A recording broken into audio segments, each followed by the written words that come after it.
You ever have one of those days, or maybe one of those weeks, where you feel like you're just running on a hamster wheel, working harder and harder, but not actually getting anywhere? You're always busy, but you're not really being effective. Well, today, we're going to tear down one of the biggest myths about productivity and success. So let me just ask you this straight up. What if 80% of what you do is, well, a waste of time? It's a tough question, I know, but it's the key to unlocking a really powerful idea. This isn't about working more, not at all. It's about seeing a hidden imbalance that's in everything. Okay, so let's get right into the heart of this thing. To really get the 80-20 principle, you first have to accept a simple, kind of uncomfortable truth. Things are not equal. When it comes to what causes a result, the inputs and outputs are almost always wildly out of whack. And this right here, this is the trap we all fall into. We make these huge to-do lists, we pack our calendars, and we just assume that all that activity, all that busyness is the same as making progress. But here's the reality. Most of it is just noise. So here's the big idea. It's officially called the Pareto principle, and it's a super simple observation.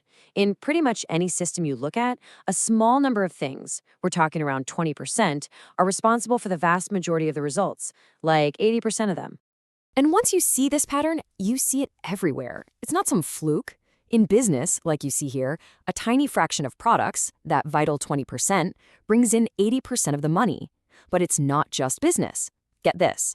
20% of criminals commit 80% of crimes. Even the words we use, about 20% of the words in a language, make up 80% of our daily conversations. It's just a basic rule of how the world works. And this slide just lays it out so perfectly. It shows the huge gap between what we think should happen and what actually happens. We're all conditioned to expect this nice, neat 50-50 balance. But the world we live in, it's all about this dramatic imbalance, where just a few things matter, a whole lot, and most things, they really don't. So if this imbalance is just how things are, the big question is, how do we use it? Well, to do that, we need to learn a new way of talking about our work and our lives. It all comes down to separating the vital few from the trivial many. In other words, finding the signal in all the noise. This is the absolute core of it, the vital few. That's your 20%. These are the high-impact things, the key clients, the critical projects that give you almost all of your results. And then there's the trivial many. That's the other 80%, the low-impact stuff that eats up all your time and energy but barely moves the needle. Your job, your whole goal, is to find that vital few and just pour your focus into it. I love this analogy. It just captures the whole idea so well. Stop trying to water every single leaf. That's the trivial many. It's a waste of energy. Find the roots, the vital few, and give them everything you've got, because that right there is where all the real growth comes from. All right, enough theory, let's make this real. This isn't just some abstract concept for a business textbook. It's a practical tool you can start using in every part of your life, like today. Okay, think about your typical workday. Seriously, how much of it is just answering emails, sitting in meetings that could have been an email, and just busy work? That's the trivial many. Your vital few are those 1 or 2 hours of deep, focused, strategic work that actually make a difference. The trick is to ask yourself every single day, what is the one thing on my list that truly matters? Find it, and then guard the time to do it like a hawk.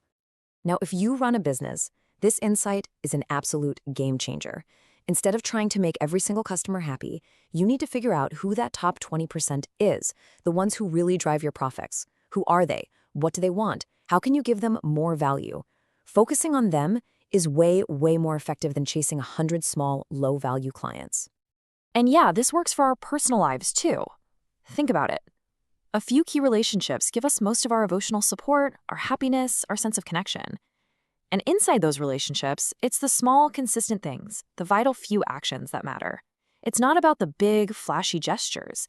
It's about listening, showing respect, and being kind day in and day out. Find out who and what matters, and put your energy there. So look, knowing this stuff is one thing, but actually living it, that's a whole different ballgame. So let's talk about how you can actually try this out for yourself with a super simple experiment. You don't have to change your entire life overnight. That's not the goal. Just try a little 2-week test. Pick one area. Could be your job, your health, a side project, whatever, and just commit to doing it the 80-20 way for 14 days. The process is really straightforward. It's just 4 steps. First, you choose. Pick that one high-impact activity, your vital 20%. Ask yourself, what's the one thing that gives me the most bang for my buck? Second, you eliminate. Be ruthless here. Cut out or just shrink all the low-value stuff. Third, you focus. You actually schedule and protect time in your day for that one vital thing. And last, you log your results. Every day, just track what you're getting done. I'm telling you, you're going to be shocked at how much more you accomplish in way less time. And that's really the big mental shift, isn't it? We're taught that more is always better, more hours, more projects, more goals. But the 80 or 20 principle flips that on its head. It teaches us that true success comes from subtraction, not addition. It's all about clarity, focus, and relentlessly doing the few things that actually matter. So what is it for you? What's your 20%? What are the few things in your work, in your relationships, in your life that generate almost all of the value? The final challenge here isn't just about finding them. It's about having the courage to protect them from everything else that's screaming for your attention.